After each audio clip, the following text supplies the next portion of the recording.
בית החולים ברזילי ונסיים בו. כן, אבל אני מציע שנדבר בשקט, כי יכול להיות שמתחתנו קבורים מתים והם עדיין ישנים.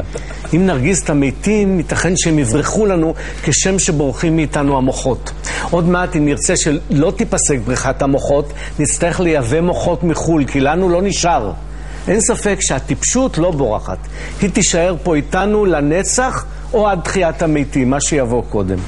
עד כה ידענו שלא משתלם לחיות כאן, מעכשיו גם לא משתלם למות בארצנו, כי גופותינו תשמשנה לעצירת בניית בתים.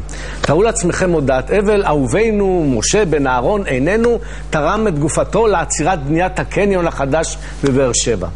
מישהו אמר לא מזמן כך: אני לא משוכנע שאני יודע מי ברא את העולם, אבל אין לי ספק שאלה שירסו אותו מאמינים בו.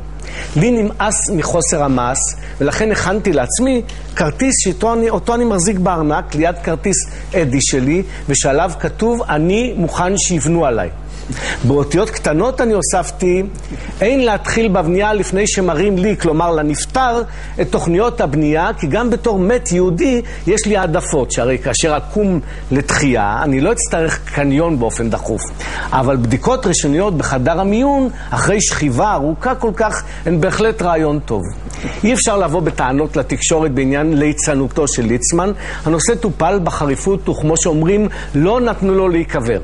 אבל באותם ימים עצמם ובאותה התקשורת מקרינים לנו סרט תעמולה ופרסומת על הרב יפרגן, הרנטגן, ממחדשי הפגניות היהודית ואלוף הארץ בידוי נרות ובניבוי מצוקות. אלה שאומרים צדיק כתמר יפרח בוודאי מתכוונים לאיזו קרן גמל בשם הזה, שבה מכניס כבוד הסופר רב את חסכונותיו ואת רווחיו. אין ספק שיש אנשים שיש להם כוחות שלא ניתן להסביר אותם, אלא על ידי ההסבר הפשוט ששמו הונאה. הבמאית שרון קידון נפלה קורבן לנפלאות הסטטיסטיקה, ובמקרה הטוב לניצול ציני של המקריות.